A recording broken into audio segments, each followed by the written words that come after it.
Welcome to the third week of this course on Newtonian mechanics with examples. The topic for this week and the next week is going to be the statics, or we will consider problems when the system is under the condition for mechanical equilibrium. So, here is a quick summary of our plan for this and the next week. So, first we will start with a brief recap of what are the conditions for mechanical equilibrium. So, we have discussed the Newton's laws of motion in the previous week. So, we are going to use that and derive the conditions for mechanical equilibrium.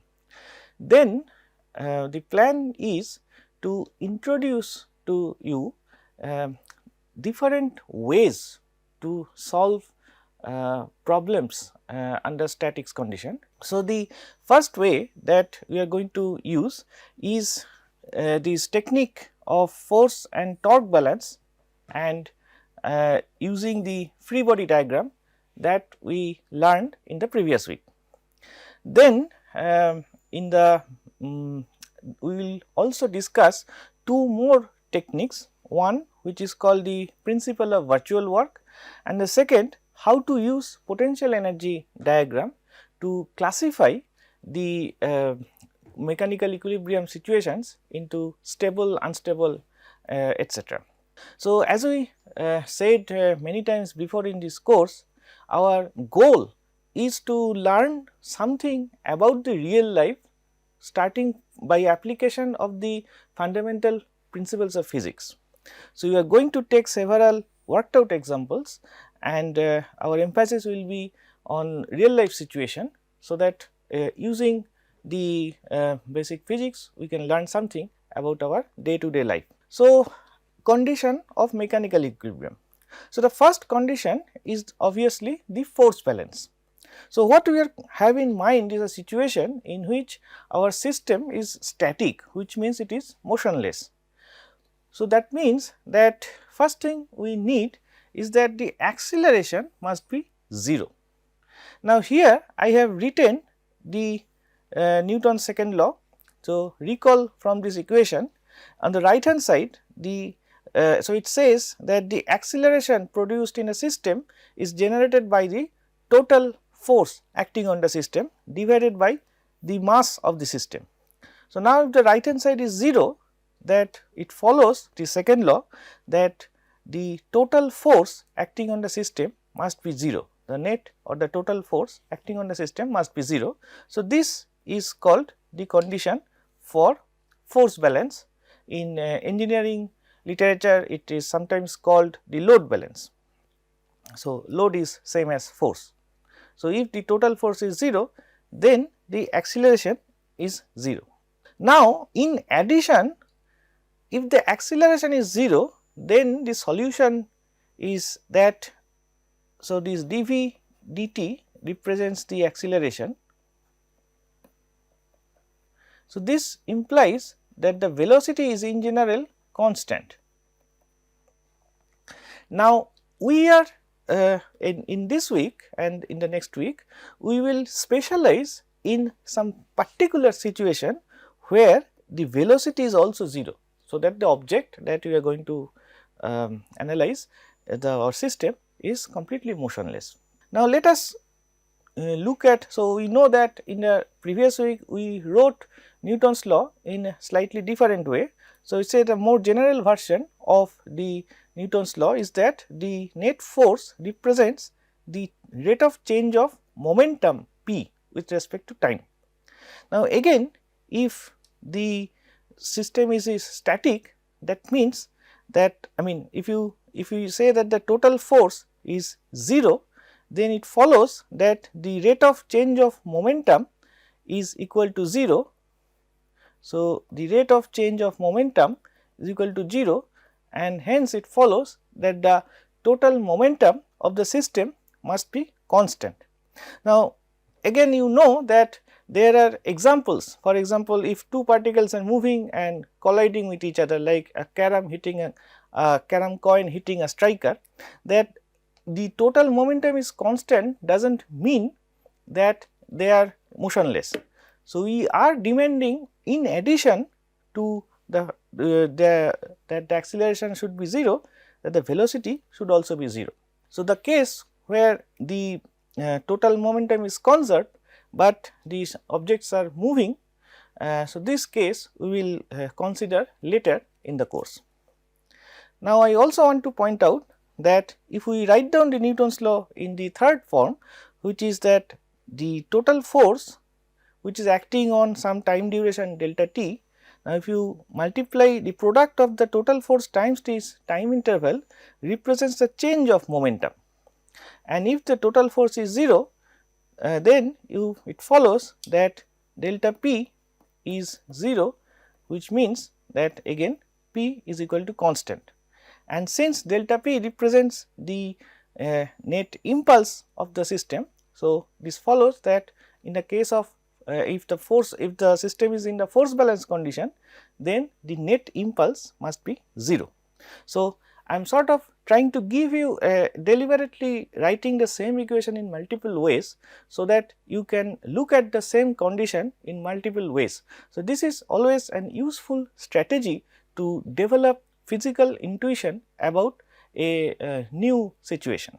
Now, look at this example here. So, this is a block, some system that is represented by a block, and there is a pair of forces acting on this block, one pair from upwards and the other pair from the as shown in the direction here.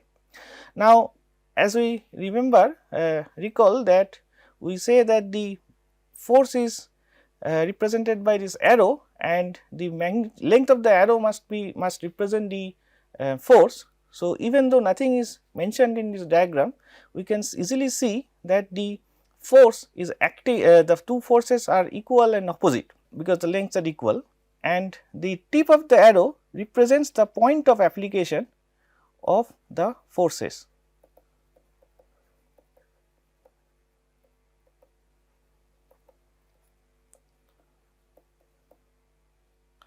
So, looking at this diagram, even though nothing is no further information is given, if you draw it to this scale, then you can get a lot of information from this picture. So, this is a situation where the total force on the system evidently is 0. However, if you sort of try to I mean, you can easily you know from experience that this system, even though this total force is 0, this system is still not motionless because it can rotate.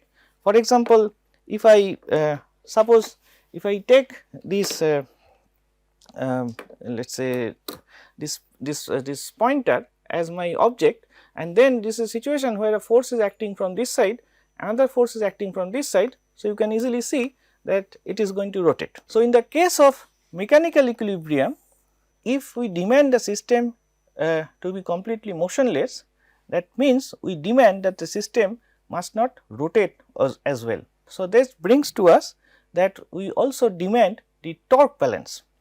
So, total moment of forces, which is also same as total torques, must be 0. So, in the second line represents the total moment of forces. Suppose there are several forces acting on this object, such as 2 forces acting on in this picture. So, then the F1, F2, F3 and so on till Fn. So, n forces are acting, then the resultant force is given by this F net, and the resultant now each force you can generate a moment which is represented by this term Ri cross Fi, where Ri is the location of the point of application of Fi. Then this represents the torque generated by the force Fi, and if you add up all the torques or all the moments, then this resultant moment must be 0. So, this is the second condition to required for mechanical equilibrium. Now, I am going to make several comments about torque, because these are the things. So, I find that students sometimes find it confusing to understand the condition for torque balance. You can, from experience, perhaps it is easy to understand the condition of force balance, but may be difficult to understand the condition of torque balance.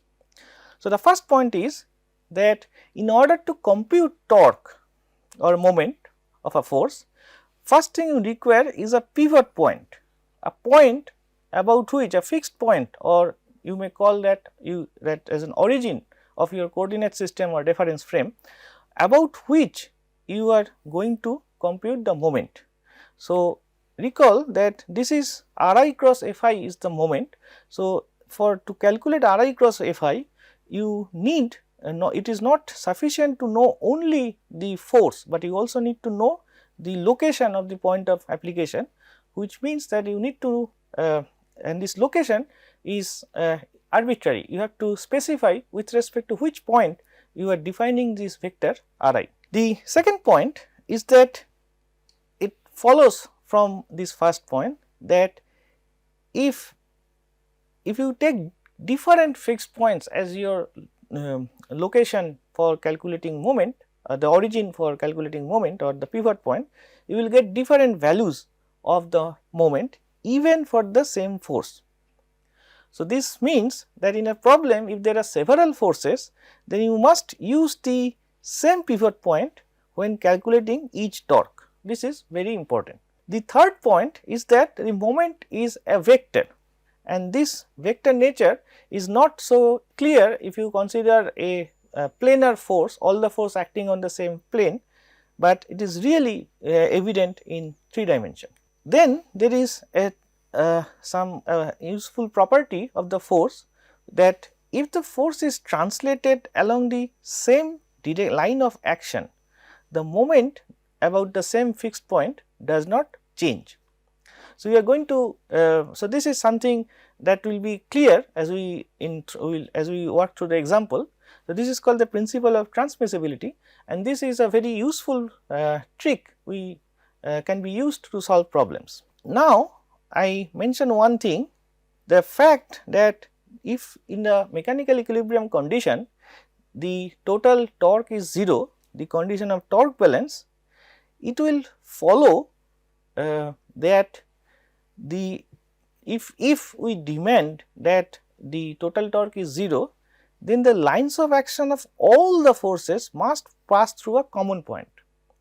So, this is a kind of, I am going to illustrate it through this picture. So, again if you take this same picture, you see that in the left hand side picture, the total, so this torque generated by each of the force, suppose I take the center of this box as my pivot point, and I can compute the torque generated by each of the force, and in the left hand side picture clearly the total torque is not 0, and on the right hand side picture, so the difference, only difference in the left hand side and the right hand side picture is that the lines of action of the forces of the two forces do not pass through the same line. They are not the lines of action are parallel, they are not intersecting each other, and hence the total torque is not 0. In this case, on the right hand side picture, the both the lines of action passes through the center of the object, and it is clear from the experience that in this case the total torque, the torque produced by the top force the top force and the bottom force must be equal and opposite. So, they will cancel each other. So, this is a geometrical property of the definition of the torque. So, I am not going to derive it, but it is very clear from experience. So, I just want to highlight this. Another point is that because the definition of torque requires not only the value of force, but also the distance of the line of action from the pivot point. So, we can change torque not only by changing the magnitude of force, but also by changing the distance. So, this is what we sort of use in day to day life when we close a door. So, it is, you know, from experience that if you push the door with, so suppose this is an object and you are computing the torque about this point and this is a fixed point. Now, if you apply a force at this point, then the lines of the distance between the line of action from this fixed point is big, and if you apply the force here, you are reducing the distance. So, in order to move the object by the same amount, you need to apply more force. So, this is also illustrated in this picture. So, the consequence is that in order to balance torque, you do not, it is a completely separate the condition than balancing force. Even if you have a small force and versus a large force, then they cannot you cannot achieve a force balance, but you can achieve a torque balance. So, the torque balance and the force balance are different conditions. So, for example, in this picture, so this is my pivot point and then we are applying two forces. Now, these two forces can suppose if I calculate the torque, so we can see that the magnitude of F1 and F2 need not be same, and in fact, by adjusting the value of A and B, we can have different any amount of force. Even a tiny force can balance the torque due to a large force. So, now we are going to illustrate these points through examples worked out. Now, before I go to the examples, so let me state the strategy that we are going to use. So, we are going to use what I am going to call a box model for any mechanics problem.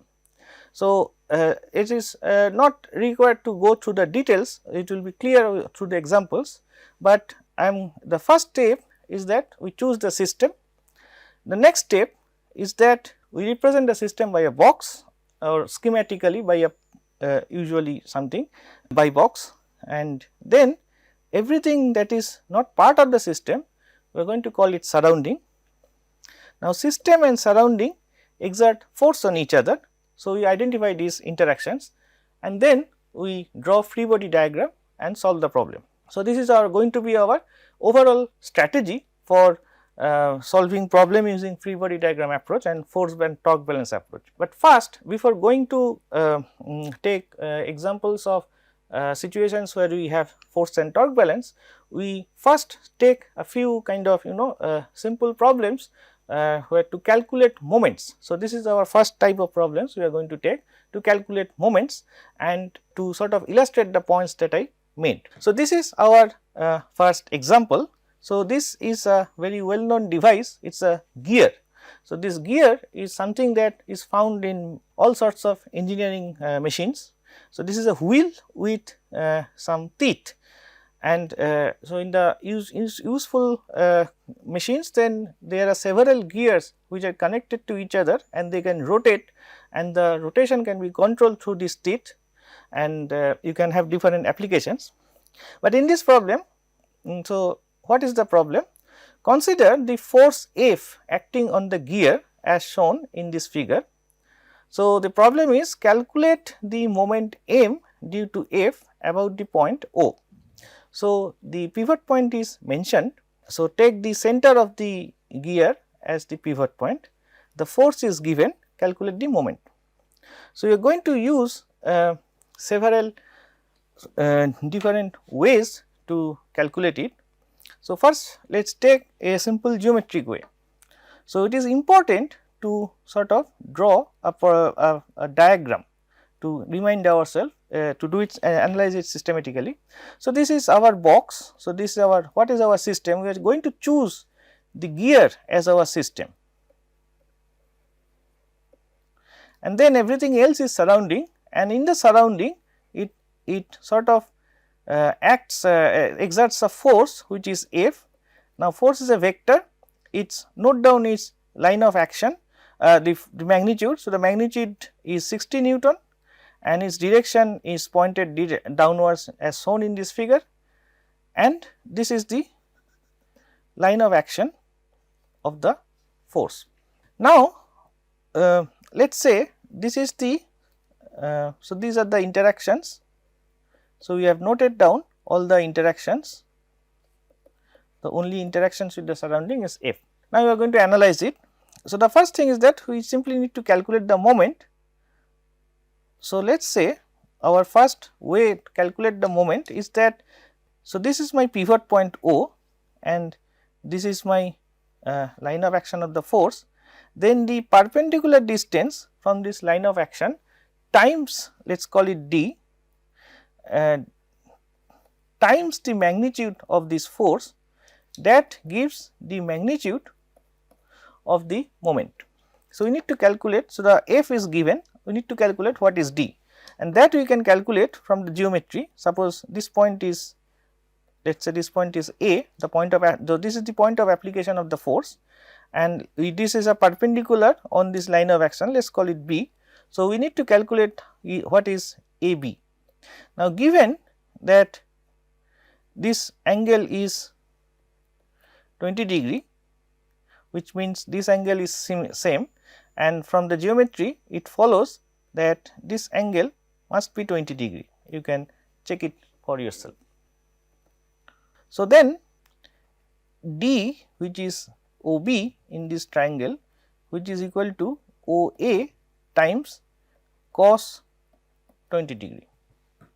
So, then our magnitude of torque is equal to, so this is equal to, so OA is given, which is the radius of this gear, which is 100 millimeter. So, I am going to use SI unit. So, I am going to write it in meter. So, then my force magnitude is 0.1 meter into cos 20 degree times 60 Newton. So, which is equal to, so you can plug in the numerical values and the answer is 5.638 Newton meter. So, remember, so 1 meter coming from here, 1 meter Newton coming from here. So, the unit of torque is different from force, as well as it is a combination of the unit of force and distance. Now, what is the direction? So, the direction you can find by applying the right hand thumb rule. So, this force is going this way. So, and this is a cross product. So, M is a cross product. So, you can apply the right hand thumb rule. So, the direction must be going vertical to this plane of the screen and going inside the screen. So, this is our method 1, sort of geometric method to calculate. So, the direction counterclockwise and going into the page.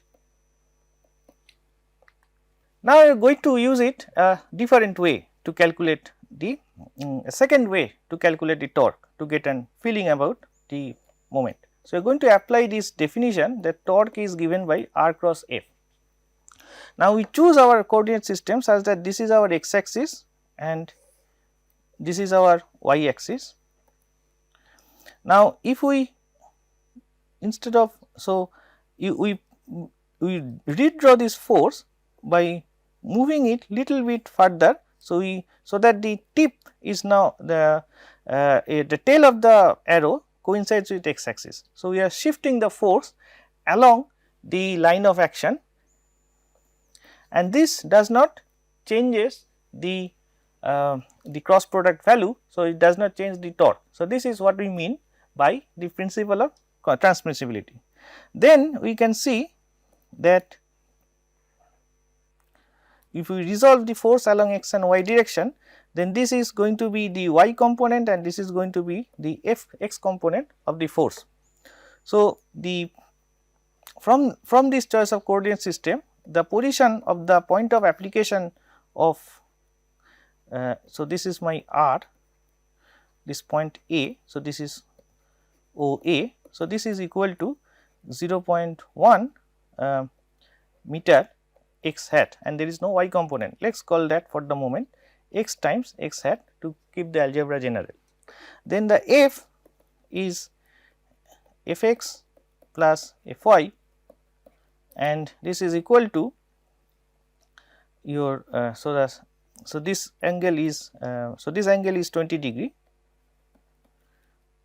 So, this must be minus 60 Newton sin 20 degree, and this must be minus 60 Newton cos 20 degree y hat.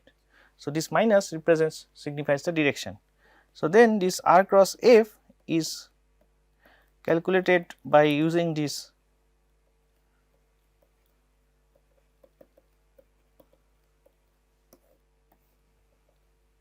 So, you can see that since it has only a z component, other components are 0. So, the z component is given by the x component of r and the y component of force. So, this is 0.1 meter times minus 60 Newton cos 20 degree.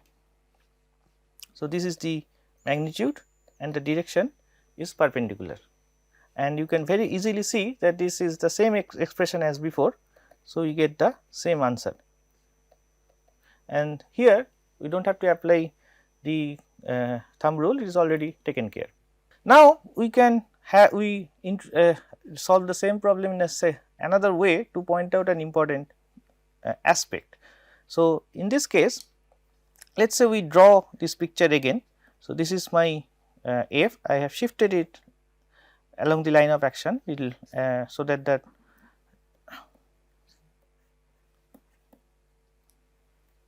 now note that the component of f x, the x component of the force passes through the line of action of the x component of the force is this x axis. So, it passes through the pivot point. So, f x does not produce any moment.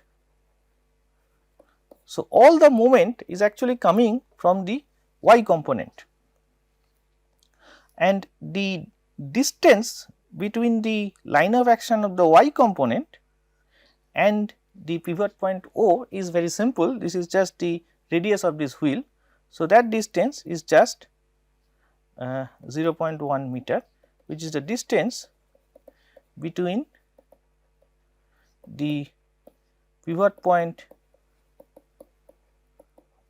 O and line of action of F y.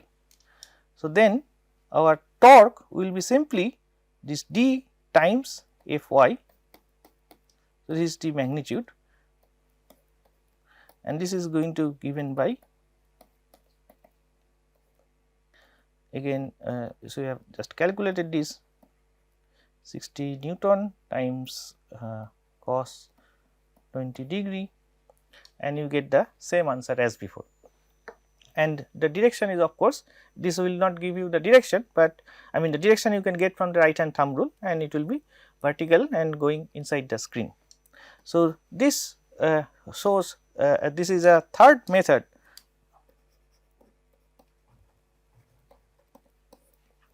of computing the force.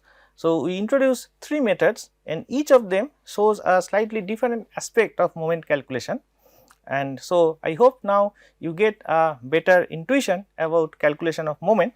So, we will consider more example of moment calculation in the next lecture. Thank you.